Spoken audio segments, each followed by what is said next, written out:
کہ ابن عباس مجھے مارنے والا کون تھا تو انہیں بتایا گیا کہ مغیرہ بن شعبہ کا وہی غلام فیروز۔ یہ سن کر حضرت عمر نے کہا کہ اللہ کا شکر ہے کہ مجھے کسی کلمہ پڑھنے والے مسلمان نے نہیں مارا۔ مطلب فیروز نے صرف 2 درہموں کی وجہ سے دنیا کے سب سے طاقتور بادشاہ خلیفہ عمر رضی اللہ تعالیٰ عنہ پر حملہ کیا تھا۔ لیکن یہاں پر کہانی کا ایک دوسرا اینگل بھی ہے۔ جب سے فیروز مدینہ آیا تھا وہ یہاں بالکل بھی خوش نہیں تھا اور مسلمانوں سے بہت سخت نفرت کرتا تھا، اور مدینہ کے باقی لوگوں سے دور رہ کر صرف ایک شخص کے ساتھ پھرتا تھا، وہی ہرمزان۔ اور کہا جاتا ہے کہ جس خنجر سے حضرت عمر کو مارا گیا تھا وہی خنجر لوگوں نے اس سے صرف ایک ہی دن پہلے ہرمزان کے پاس دیکھا تھا، جس کی وجہ سے بہت ہسٹورینز کہتے ہیں کہ فیروز کا یہ حملہ اکیلا نہیں بلکہ پرشین امپائر کی ایک سوچی سمجھی سازش تھی، اور یہ سازش مدینہ میں بیٹھے پرشین امپائر کے پرانے جنرل ہرمزان نے بنائی تھی۔ اسی لیے حضرت عمر کی شہادت کے کچھ ہی دنوں بعد ان کے ایک بیٹے عبید اللہ نے ہرمزان کی جان بھی لی تھی۔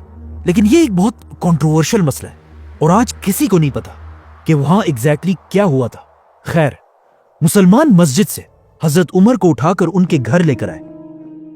عمر رضی اللہ عنہ کے جسم پر لگے زخم اتنے گہرے تھے کہ انہیں گھر لانے کے بعد جب انہیں کھجور کا پانی اور دودھ پلایا گیا تو وہ ان کے معدے میں جانے کے بجائے ان کے زخموں سے باہر نکلنے لگا۔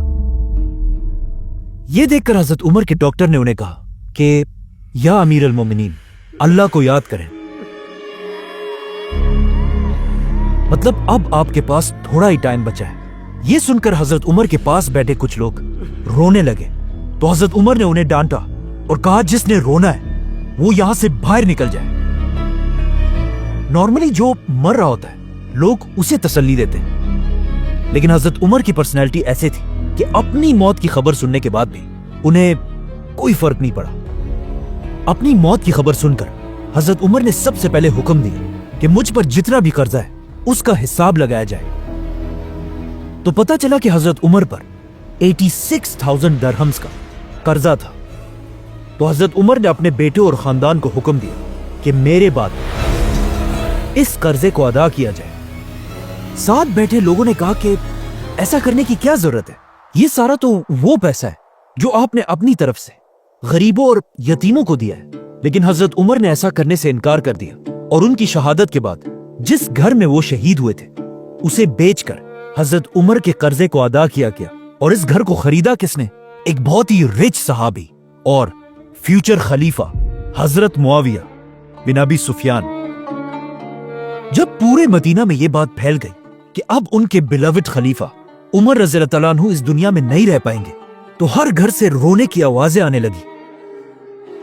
یہاں تک کہ ایک صحابی نے کہا کہ حضرت عمر کی شہادت کے دن مدینہ کے لوگ ایسے رو رہے تھے جیسے ہر گھر میں ان کا اکلوتا بیٹا مرا ہو، کیونکہ حضرت عمر نے اپنی حکومت ایک بادشاہ کی طرح نہیں بلکہ ایک باپ کی طرح کی تھی۔ اب جب حضرت عمر اپنے بستر پر اپنی زندگی کی آخری سانسیں لے رہے تھے تو انہوں نے اپنے بیٹے عبداللہ بن عمر کو بلایا اور اسے اپنی زندگی کی آخری خواہش بتائی کہ جا کر رسول اللہ صلی اللہ علیہ وسلم کی بیوی حضرت عائشہ رضی اللہ عنہا سے پوچھو کہ عمر اپنے 2 ساتھیوں کے ساتھ دفن ہونا چاہتا ہے، لیکن یاد رکھنا کہ عمر ہی کہنا، امیر المومنین مت کہنا۔ عمر رضی اللہ عنہ نے یہ اس لیے کیا کہ کہیں حضرت عائشہ اسے خلیفہ کا ایک آرڈر سمجھ کر مجبوراً مان نہ لے۔ یہ سن کر حضرت عائشہ نے کہا کہ یہ جگہ میں ہمیشہ اپنے لیے رکھنا چاہتی تھی، کیونکہ یہاں انہی کے کمرے میں ایک طرف ان کے شوہر آپ صلی اللہ علیہ وسلم اور دوسری طرف ان کے والد ابو بکر رضی اللہ عنہ تھے۔ لیکن حضرت عائشہ نے کہا کہ آج کے دن میں اپنے آپ سے بھی زیادہ آج عمر کو اس جگہ کا حقدار سمجھتی ہوں۔ حضرت عمر کو جب اس بات کا پتا چلا تو وہ بہت خوش ہوئے اور کہا یہی میری آخری خواہش تھی، اور ساتھ ہی حکم دیا کہ میرے مرنے کے بعد ایک بار دوبارہ حضرت عائشہ سے ضرور پوچھ لینا۔ اب عرب میں ایک رواج تھا کہ جب بھی کوئی بہت بڑا آدمی مرتا تھا اس کے لیے ایک بہت ہی مہنگا کفن بنایا جاتا تھا اور اس کفن پر ہر طرح کے پرفیومز لگائے جاتے تھے۔ لیکن حضرت عمر نے اپنے بیٹے کو سختی سے کہا کہ میرے مرنے کے بعد میرے لیے صرف ایک عام سا کفن لینا اور اس پر کسی قسم کا پرفیوم نہیں لگانا. اور پھر اپنے آخری ٹائم پر حضرت عمر نے اپنے بیٹے سے کہا کہ میرا سر اب تکیے سے ہٹا کر زمین پر رکھ دو, ہو سکتا ہے اللہ کو مجھ پر رحم آ جائے. اور اس طرح 10 سال اور 6 مہینے تک مسلمانوں کے خلیفہ رہنے کے بعد حضرت عمر اس دنیا سے چلے گئے. اور اس طرح اسلام کے دوسرے خلیفہ کو رسول اللہ صلی اللہ علیہ وسلم اور ابو بکر رضی اللہ تعالیٰ عنہ کے پاس مدینہ میں دفنا دیا گیا. لیکن اپنی وفات سے پہلے حضرت عمر نے نیکسٹ خلیفہ کے لیے 6 لوگوں کو نامینیٹ کیا تھا اور حکم دیا تھا کہ میرے مرتے ہی ان 6 لوگوں کو ایک گھر میں بند کر دیا جائے اور صرف 3 دنوں کے اندر اسلام کے نیکسٹ خلیفہ کا اعلان کریں. سبسکرائب.